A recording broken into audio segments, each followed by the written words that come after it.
Hi പ്രിയമുള്ള സുഹൃത്തുക്കളെ, ഉത്തർപ്രദേശിലെ പ്രയാഗ്രാജില് 144 വർഷത്തിൽ ഒരിക്കൽ നടക്കുന്ന മഹാകുംഭമേള അതിന്റെ പ്രൗഢിയോടുകൂടി തന്നെ ത്രിവേണി സംഗമത്തിൽ നടന്നുകൊണ്ടിരിക്കുന്നു.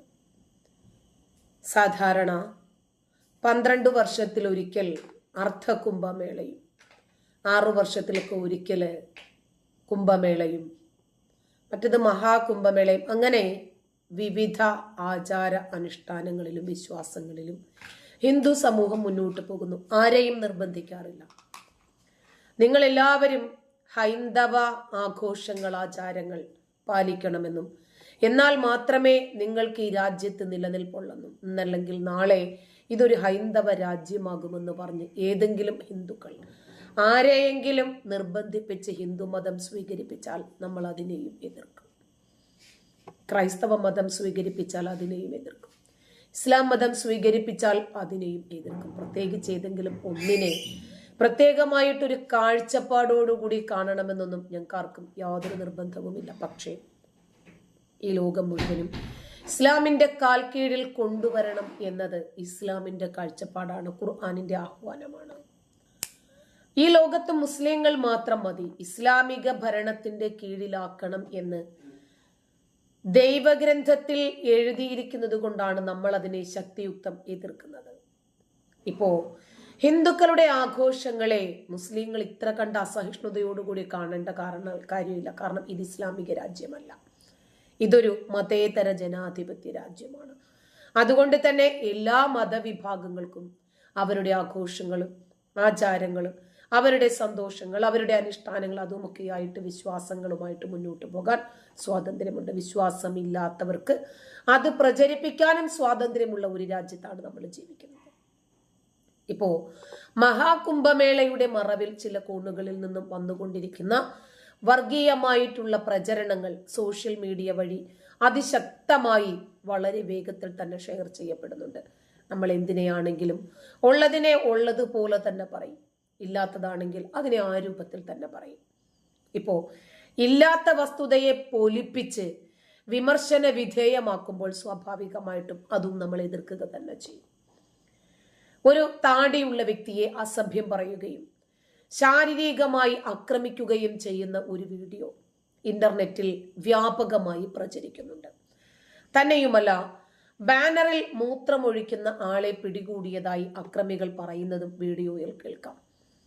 മഹാകുംഭമേളയുടെ ബാനറിലും ഹിന്ദു ദൈവങ്ങളുടെ ചിത്രങ്ങളുള്ള ചുവരിലും മൂത്രമൊഴിച്ച പ്രതി മുസ്ലിമാണ് എന്ന് അവകാശപ്പെട്ട് മാധ്യമ സ്ഥാപനങ്ങളും സോഷ്യൽ മീഡിയ ഉപയോക്താക്കളും ഈ സംഭവത്തിന് വർഗീയതയാണ് നിറം നൽകിയത്. വീഡിയോയിൽ പറയുന്ന മനുഷ്യൻ തന്റെ കൈകൾ കോർത്ത് മാപ്പ് ചോദിക്കുന്നത് കാണാം. പ്രതി മദ്യം കഴിച്ചിരുന്നതായി മറ്റൊരാൾ പറയുന്നതും വീഡിയോയിലുണ്ട്. ഇരയെ വലിച്ചിഴച്ച് ബാനറുകൾ കൊണ്ട് അലങ്കരിച്ച മതിലിന് മുന്നിലിരുത്തുന്നു. ഏഷ്യാനെറ്റ് ന്യൂസ് 2025 ജനുവരി 11 ഒരു ലേഖനം പ്രസിദ്ധീകരിച്ചിട്ടുണ്ട്. കുംഭമേളയുടെ ബാനറിൽ മൂത്രമൊഴിച്ചതിന് മുസ്ലിം യുവാക്കളെ മർദ്ദിച്ചു, തടവിലാക്കി.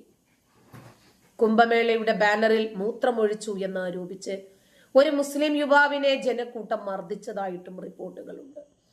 പോലീസിൽ വിവരമറിയിക്കുകയും പ്രതിയെ കസ്റ്റഡിയിൽ എടുക്കുകയും ചെയ്തു. ഈ യുവാവ് ആരാണെന്നും എന്താണ് ചെയ്യുന്നതെന്നും കൂടുതൽ വിവരങ്ങൾ ലഭ്യമല്ല. യുവാവിനെ ആക്രമിച്ച ആൾക്കൂട്ടത്തിനെതിരെ പോലീസ് ഇതുവരെ ഒരു നടപടിയും സ്വീകരിച്ചിട്ടുമില്ല. പിന്നീട് ഏഷ്യാനെറ്റ് ന്യൂസ് ഹിന്ദിയിൽ നിന്നും വാർത്ത മാറ്റുന്നതും നമുക്ക് കാണാം. ഇതാണ് ആ വാർത്ത, കണ്ടില്ലേ? ഉത്തർപ്രദേശ് ഓർഗ് ന്യൂസ് എന്ന് പറഞ്ഞാണ് കാണിച്ചിരിക്കുന്നത്, UP ന്യൂസ്. ഇതാണ് ഹിന്ദിയിൽ എഴുതിയിരിക്കുന്ന വാർത്ത. നമ്മളൊരു മതവിശ്വാസിയാണെങ്കിൽ നമ്മളുടെ മതവിശ്വാസവും അനുഷ്ഠാനങ്ങളും ആചാരങ്ങളും ഒക്കെ നമുക്ക് എത്രമാത്രം പ്രിയപ്പെട്ടതാണോ അതുപോലെ തന്നെ ആയിരിക്കുമല്ലോ അവന്റെ മതവിശ്വാസവും. അപ്പൊ ഞാനൊരു ഇസ്ലാം മതവിശ്വാസിയാണെങ്കിൽ ആ വിശ്വാസം അങ്ങനെ തന്നെ കാത്തു സൂക്ഷിക്കുകയും ഫോളോ ചെയ്യുകയും ചെയ്തുകൊണ്ട് തന്നെ എനിക്ക് എങ്ങനെയാണ് ഹൈന്ദവ മതദർശനങ്ങളെയും ക്രൈസ്തവ മതദർശനങ്ങളെയും വിമർശിക്കാൻ കഴിയുന്നത്? പറ്റില്ല. ഞാനൊരു വിശ്വാസിയായിരുന്നപ്പോൾ ഒരിക്കലും ഞാനതിന് മുതിർന്നിട്ടേയില്ല. മറിച്ച് വിശ്വാസത്തിൽ നിന്നും പുറത്തു വന്നതിന് ശേഷം ഇതൊന്നും ഒരു മാനവികതയ്ക്ക് നിരക്കുന്നതായിട്ട് എനിക്ക് തോന്നാത്തത് കൊണ്ട്, ഇതിനകത്ത് ഒരുപാട് സ്ത്രീ വിരുദ്ധതകൾ കാണാൻ കഴിഞ്ഞതുകൊണ്ട് ഞാൻ അതൊക്കെ ഉപേക്ഷിക്കുകയാണ് ചെയ്തത്. അത് ഉപേക്ഷിച്ച് പുറത്തു വന്നു കഴിഞ്ഞാൽ എനിക്കെല്ലാം തലത്തിൽ തുല്യമാണ്. പക്ഷേ ഇവിടെ ഇസ്ലാം മതം ഇത്ര കണ്ട് രൂക്ഷമായി വിമർശിക്കപ്പെടുന്നത് എന്തുകൊണ്ടാണ് എന്ന് പലപ്പോഴും പലരും ചോദിക്കുന്ന ചോദ്യമാണല്ലോ. സ്വയം പുനർവിചിന്തനം ചെയ്താൽ തന്നെ കാര്യം എന്താണ് എന്ന് മനസ്സിലാകും.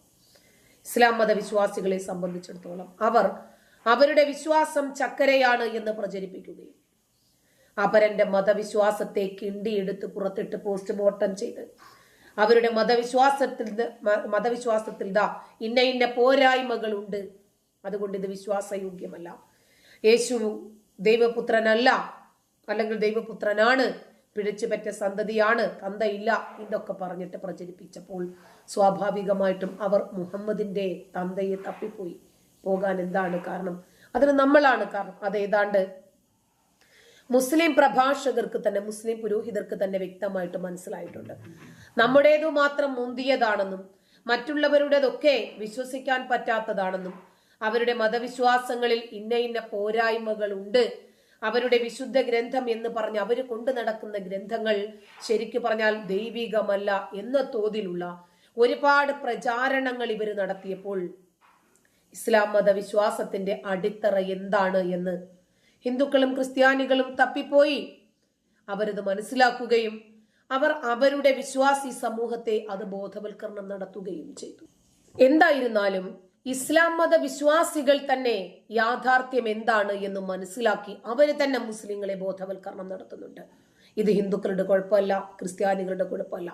നമ്മൾ മറ്റുള്ളവരുടെ വേദ മന്ത്ര തന്ത്രങ്ങളെ അപമാനിച്ചപ്പോൾ അവര് തിരിച്ച് നമ്മളെയും അപമാനിക്കാൻ തുടങ്ങി.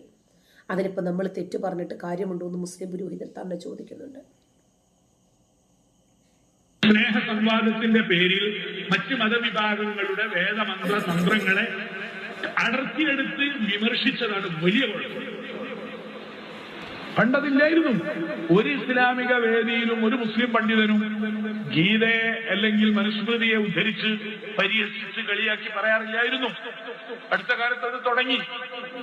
അപ്പൊ ബോധവാന്മാരായ ആ മതത്തിന്റെ ആളുകൾ ഇങ്ങനെ പോയാൽ നമ്മുടെ മതദർശനങ്ങളെ ഇകഴ്ത്തുന്ന പരിഹസിക്കുന്ന ഈ രീതി നമുക്ക് അപകടം ചെയ്യുമെന്ന് അവർ തിരിച്ചറിഞ്ഞപ്പോൾ രണ്ട് കാര്യം ചെയ്യാൻ തുടങ്ങി. ഒന്ന്, അവരും അതുപോലെ ഇസ്ലാമിക ദർശനങ്ങളെ വ്യാഖ്യാനിച്ച് കളിയാക്കാൻ തുടങ്ങി. അപ്പൊ നമുക്ക് വികാരളയും. അപ്പൊ നമുക്ക് വികാരളക്കാൻ പറ്റുമോ? അവരുടേതിനെ കുറിച്ച് നമ്മൾ പറഞ്ഞപ്പോൾ ഒരു കുഴപ്പമില്ല. ഇത് വിശദീകരിച്ചൊന്നും ഓരോന്നും പറയുന്നില്ലേ. നമ്മളത് പറഞ്ഞപ്പോഴേക്ക് നമ്മൾ മാത്രം ചൂടാകുന്നതിൽ എന്തർത്ഥമുള്ളത്? അപ്പൊ നമ്മൾ ആ പരസ്പര ബഹുമാനം നിലനിർത്തണമെന്ന് പറഞ്ഞാൽ പോരാ, അത് നമ്മുടെ ജീവിതത്തിലെ നയായിരിക്കണം. ലഭ്യമായ അതായത് നമ്മൾ ഒരാളെ വിമർശിക്കുന്നെങ്കിൽ പോലും അതിനും വേണം ഒരു മാന്യത. വൃത്തികേട് ചെയ്താലും വൃത്തിയായി ചെയ്യണം.